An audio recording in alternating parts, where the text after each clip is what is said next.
CBSE words में आपका स्वागत है। तो आज की इस वीडियो में हम क्लास 10 हिस्ट्री का फर्स्ट चैप्टर जिसका नाम है the rise of nationalism in Europe उसका बॉक्स 1 डिस्कस करने वाले हैं।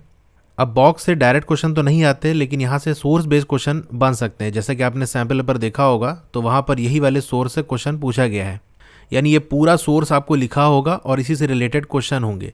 अब ज़रूरी नहीं कि डायरेक्टली सारे क्वेश्चन आपको इसी सोर्स के अंदर से मिल जाए उसके आंसर, लेकिन हाँ इसी से रिलेटेड ही क्वेश्चन रहते हैं। तो चैप्टर की भी आपको नॉलेज होनी चाहिए, तभी आप सारे क्वेश्चन वहाँ अटेम्प्ट कर सकते हो। ठीक है, तो यहाँ पर क्या लिखा हुआ है थोड़ा सा इसको हम समझ लेते हैं। बाकी एग्जाम में तो ये सब लिखा ही होगा और वहाँ फिर क्वेश्चन करने में आपको आसानी होगी। तो यहाँ हम ग्रिम ब्रदर्स के बारे में पढ़ेंगे, इनकी जो फोक टेल्स है यानी पुराने ज़माने की जो किस्से कहानियाँ हैं उसके बारे में, और नेशन बिल्डिंग के बारे में बात होगी, यानी देश का निर्माण किस तरह से होता है। Grimm's fairy tales is a familiar name. ये जो ग्रिम्स फेरी टेल है ये एक मशहूर नाम है, आपने भले ही ना सुना होगा क्योंकि ज़्यादातर ये यूरोप के अंदर फेमस है। यूरोप में भी जर्मनी के अंदर काफ़ी ज़्यादा फेमस है, जैसे कि शेक्सपियर के नावल हो गया या मार्वल कॉमिक्स हो गया, उसको तो सभी जानते हो। उसी तरीके से ये भी है। आपने स्नो वाइट एंड 7 डॉर्स की स्टोरी सुनी होगी या कम से कम नाम सुना होगा स्नो वाइट, तो इनकी ही वो स्टोरी थी, इन्होंने ही पब्लिश की थी उसको। तो 2 भाई थे, जैकब और विल्हेम ग्रिम।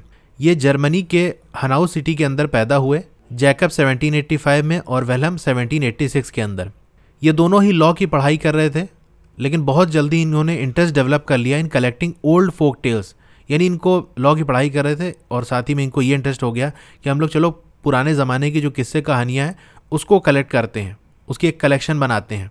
इन्होंने 6 साल तक ट्रैवल किया, इधर से उधर हर गांव के अंदर गए, लोगों से मिले, बात किए, और जो भी उनको फेरी टेल्स पता थी, फेरी टेल्स मतलब जो एक जादुई दुनिया या काल्पनिक दुनिया के बारे में जो कहानियां होती हैं ना, वही हमारी फेरी टेल्स होती हैं।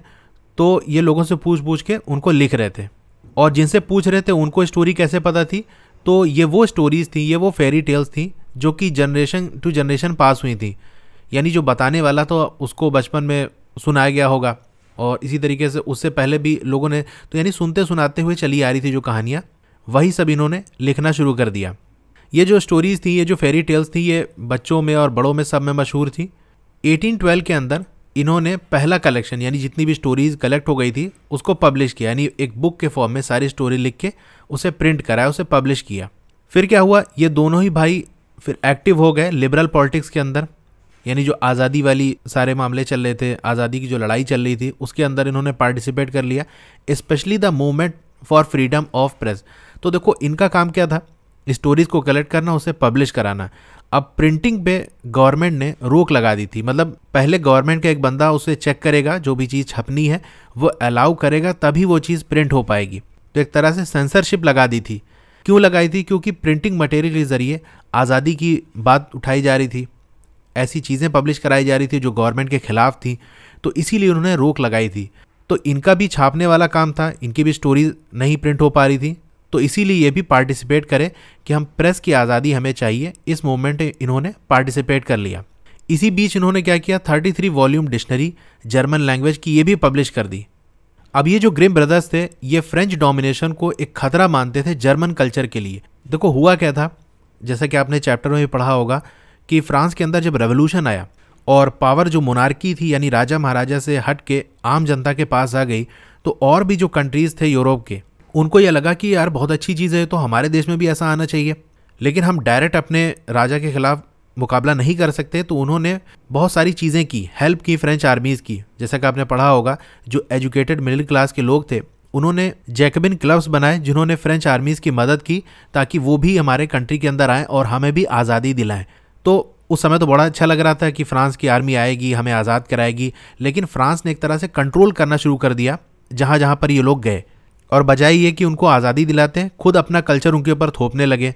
तो ये जो ग्रिम ब्रदर्स थे वो ये देखते थे कि जो फ्रेंच डोमिनेशन है, यानी यहाँ पर इनकी आर्मी आ गई और हमारे ऊपर कब्जा कर लिया, ये जर्मन कल्चर को खतरा है, क्योंकि धीरे धीरे हमारे कल्चर को, हमारी संस्कृति को ये ख़त्म कर देंगे और अपने कल्चर को ये हमारे ऊपर ज़बरदस्ती अप्लाई करेंगे।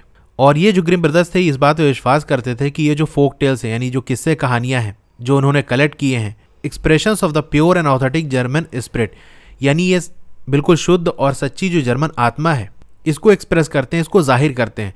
क्योंकि देखो जो फोक टेल्स हैं, पुराने ज़माने की जो किस्से कहानियाँ होती हैं किसी भी कल्चर के अंदर, वो उसकी लोकल लैंग्वेज में होती हैं। जैसे हमारे यहाँ देखो जो हिंदी स्पीकिंग है, तो जो पुरानी पुरानी कहानियाँ हैं वो सारी हिंदी में आपको मिलेंगी।